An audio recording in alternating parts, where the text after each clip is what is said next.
And now at 5, we are watching gas prices here in central Indiana as most places flirt with $5 a gallon. I'm Ashton Hackman. We'll give you a look at some of the prices we saw today and have a reaction from Hoosiers. Also, just in, a person of interest in that mass shooting in Bloomington. The pictures just released by police from the night 5 people were shot. We had some sunshine today. Clouds are moving in, so are some showers. I'll have the timeline in your forecast. The Indiana Fever tip off their preseason home opener. Coming up in about 10 minutes, General Manager for the Fever, Amber Cox, joins us live to break down this year's roster. That's coming up in 13 Sports.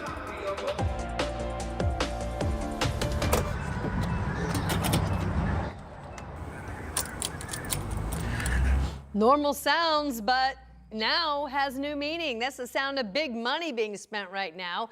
Gas prices today are the big story on this Thursday night. That's because the price for unleaded has hit a whopping $4.99 in a lot of places across the city. It's high, and it's a massive jump in cities across the country. Gas Buddy says every single state has higher gas prices today compared to a week ago. Ashton Hackman joins us live tonight, and he's been going around gas stations all day today talking with customers. And Ashton, Gas Buddy says that prices here in Indiana have jumped 84 cents in just a week.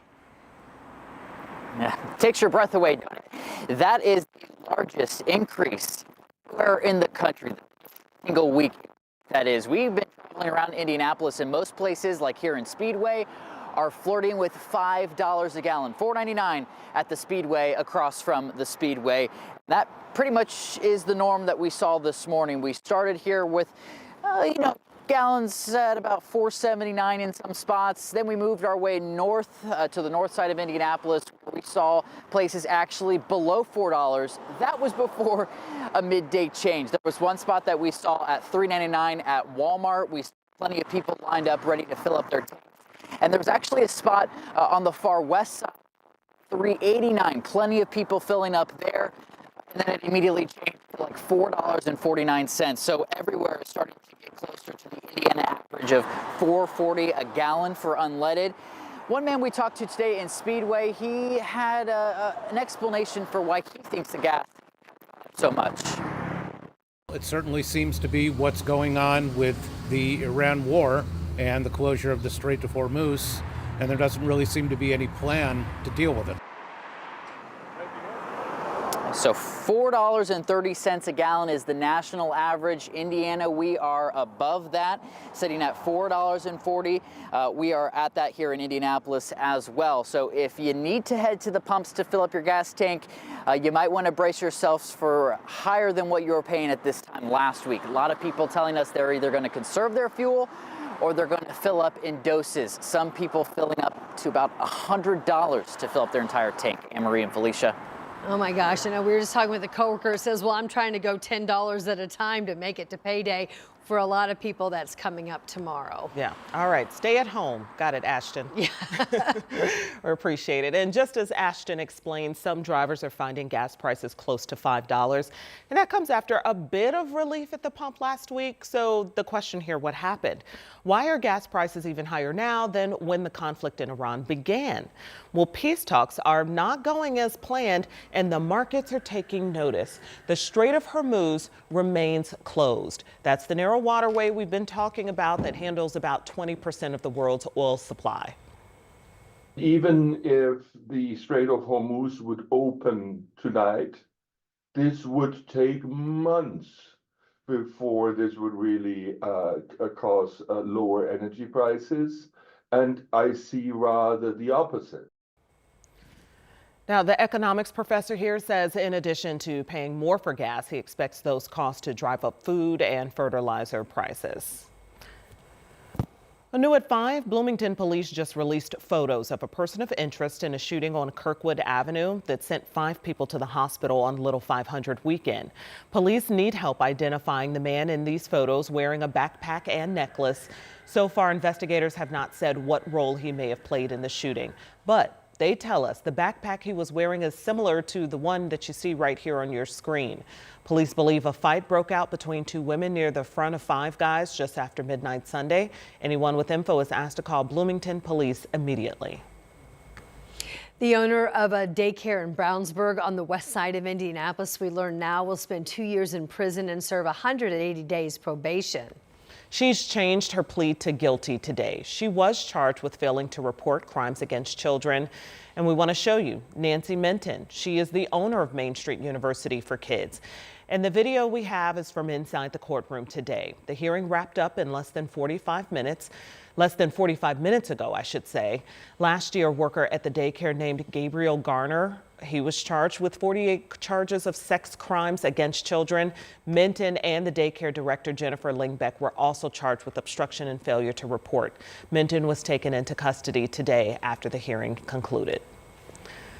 A congregation on Indy's east side is praying to keep its community together. Immigration Services denied the family of the church's senior pastor green cards. Now the family has just 2 weeks left altogether here in the States, and the congregation needs help. They're taking matters into their own hands. Ella Rhodes talked with them today and went to Irvington to get more details. Ella.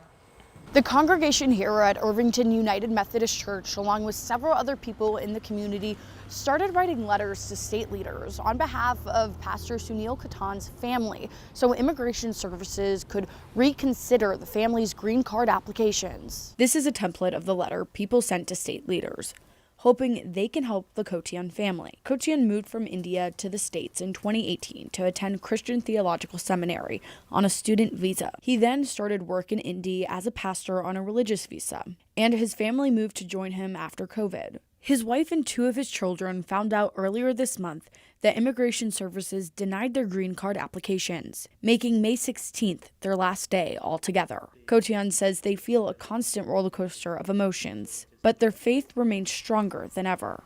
We should also embrace suffering, and God teaches us more in our suffering. I think if God can do that for us, we can trust in Him while things are not good, is where growth is, and we build in character. We reached out to Senator Banks and Senator Young's offices, but did not hear back. Representative Carson says he condemns the government's immigration crackdown and stands with the Kotian family. In Irvington, Ella Rhodes, 13 News.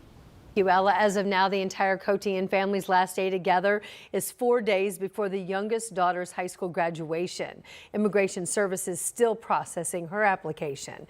She happens to be a Lilly Scholar, and she is hoping to still be able to attend Indy come fall.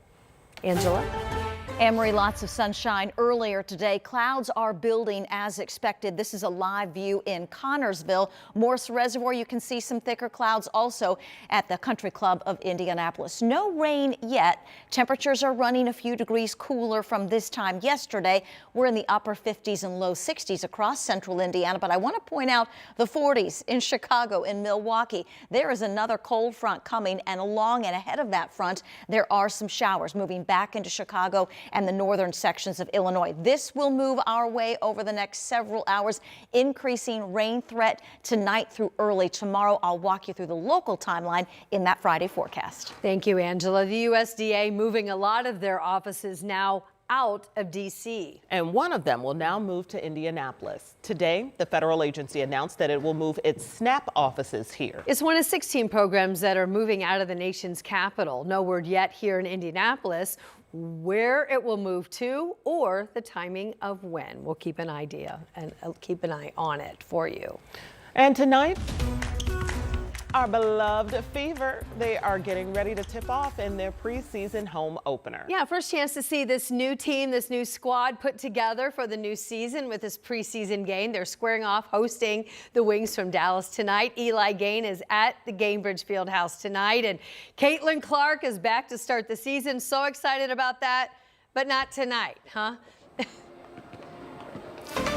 Yeah, well, tonight I think minutes are a little limited when it comes to preseason action. Of course, the regular season opener takes place right here May 9th, so you want to see him get out on the floor, work around a little bit, but minutes will be limited. But that gives you much more time to see some of the other players that are going to be action and fighting for roster spots on this year's team. And joining me now live is Amber Cox, the General Manager and Chief Operating Officer for the Indiana Fever. Amber, thanks so much for joining us. Love talking ball with you. Let's start here. I know it's early. Training camp just got started a couple weeks ago. Where do you feel like the team is right now, though, in terms of the ultimate identity that you want to see this season? Yeah, I mean, I think the really exciting part about this team is the continuity that we carry over from last season. I mean, obviously, it's our coaching staff coming into their second season, led by Coach White. We've got, all of our assistants back, which is fantastic. And then a lot of our core back as well. I mean, obviously, our big three with Aaliyah, Caitlin, and Kelsey, but also bringing back Lexi Hull, Sophie Cunningham, and Damiris Dantas gives us some great continuity to really build off what we started last year. So really excited about that. And that has made, stepping into training camp, feel like we're a little bit ahead versus everybody being new to each other last year. And of course, it's been 214 days since this team has taken the floor right here. And I know in about half an hour, 45 minutes, this arena is going to start to fill up. How thrilled are you just to see the fans and see the rallying that they have for this team taking the floor? I mean, there's nothing like it. It's the best home court advantage in the WNBA, no doubt. And I think you'll see that tonight in the way the fans show up for even a preseason game. So walking out here today, seeing this court down, hear the basketballs bouncing, going through shoot around, just really excited to get the season started and to share that with our fans. Well, Amber, thank you so much. Really appreciate your time. Thank you. And also, you guys, want to let you know, I think we're going to tease it a little bit here in a couple seconds, but 18 games this year are going to be broadcast right here on WTHR and on our sister station at WALV. And of course, coming up tonight, it's that first preseason game against the Dallas Wings. The buzz is starting to circulate here. We're going to have all the recap for you coming up tonight at 11, but first on Channel 13 at 6, more on maybe some of the players who are going to be taking the floor this evening, including rookie Raven Johnson. That's coming up at 6 o'clock, guys.